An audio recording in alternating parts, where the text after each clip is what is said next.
Au début, j'ai commencé plutôt front, puis je me suis rapidement tourné vers du full stack JS. De ça, je suis passé vers du mobile, en techno hybride type React Native, puis de fil en aiguille, j'étais intéressé par la data, donc Python évidemment.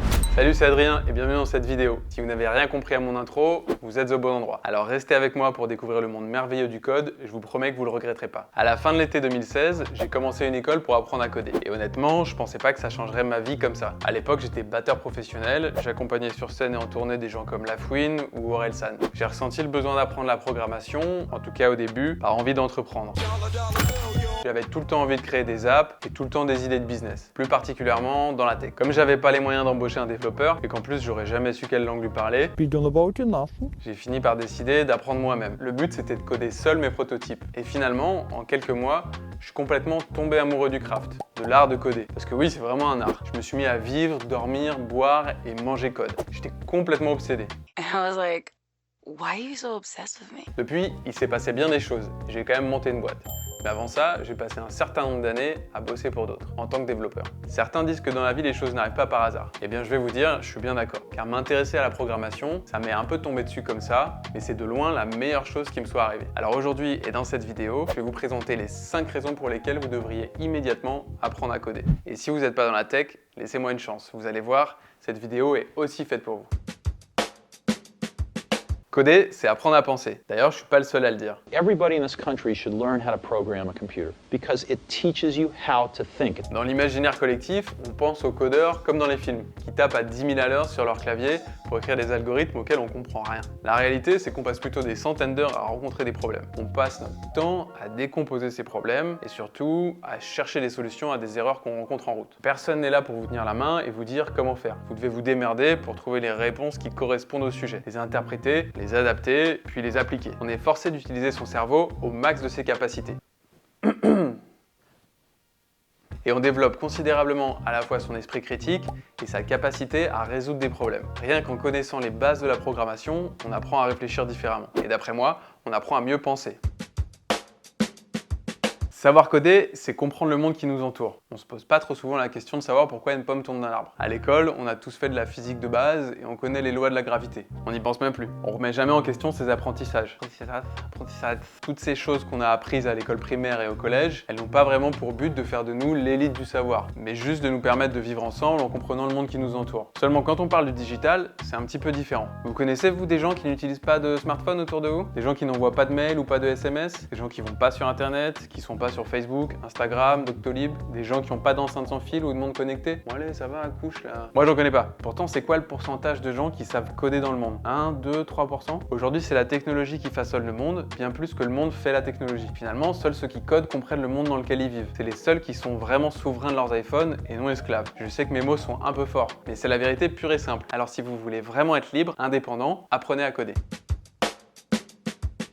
Coder, c'est fun. Si, je vous promets. Le code, c'est un art. Il y a plein de moyens d'arriver à un même résultat, d'envisager un problème et de le résoudre. Il y a une vraie dimension stylistique et la personnalité qu'on peut amener à l'artisanat de la programmation est vraiment non négligeable. Le code, c'est de l'art parce que si tu as un sujet, tu peux le faire de plein de façons différentes. Tu as toujours de l'émotion. On a tendance à l'oublier vu de l'extérieur, mais c'est hyper créatif. Je reconnais, j'étais le premier à paniquer en arrivant devant un écran noir avec toutes ces lignes qui ressemblent à un charabia du futur. Mais en vrai, c'est hyper fun. Dès que tu as quelques bases, tu peux commencer à créer des petits programmes, des jeux, à interagir avec des appareils connectés, à faire des sites web et j'en passe. Oh ouais, oh. Coder, c'est rentable. Faire de l'argent, ça devrait pas être votre priorité absolue dans la vie. Mais c'est quand même pas désagréable, avouons-le. Savoir coder, c'est s'ouvrir les portes d'une immense industrie hyper rémunératrice. La demande pour les développeurs est croissante, dans un nombre de domaines colossal, et elle va continuer à croître au même rythme que le monde se digitalise. Par conséquent, les salaires sont attractifs. Bon, si vous êtes débutant, je vous calme tout de suite, vous n'avez pas commencé à 10 000 € par mois. Hein. Non.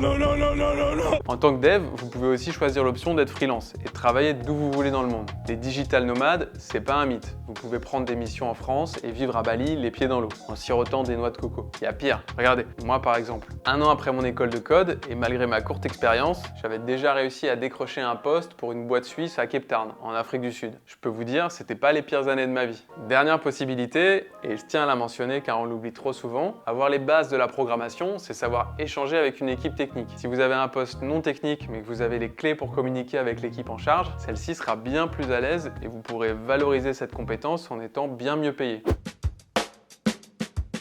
Coder, c'est changer le monde. Quand vous savez programmer, vous êtes libre de créer une entreprise en codant une app. Et soyons réalistes, vous connaissez beaucoup d'entreprises aujourd'hui qui n'ont pas de support digital. Vous pouvez donner naissance à votre vision, à vos rêves les plus fous. Vous avez les outils pour comprendre et savoir ce dont vous avez besoin pour votre projet. Et quand je dis changer le monde, je pèse mes mots. Combien d'apps a-t-on vu ces 10-20 dernières années littéralement changer la façon dont nous vivons? Est-ce que vous réalisez que 20 ans en arrière, Facebook, Amazon, Netflix, Google, personne n'était là? Et aujourd'hui, est-ce que vous réalisez l'impact que ces entreprises ont sur la façon dont nous vivons? Et oublions l'entrepreneuriat dans un but lucratif. Imaginons qu'on veuille simplement créer un monde meilleur, résoudre un problème lié au développement durable par exemple, au réchauffement climatique. Est-ce que la programmation n'est pas un levier d'action incroyable pour ça? Si. Prenez l'exemple de l'agriculture. Avec des capteurs connectés et des algorithmes associés, on est capable en temps réel de savoir quand arroser les cultures et en quelle quantité. On permet une agriculture plus saine, des récoltes optimales et même d'économiser de l'eau. Il y a des choses à faire dans tellement de domaines pour sauver le monde. Alors vous attendez quoi? Bah Adrien, on t'attend, hein, a priori t'as toujours pas sauvé le monde.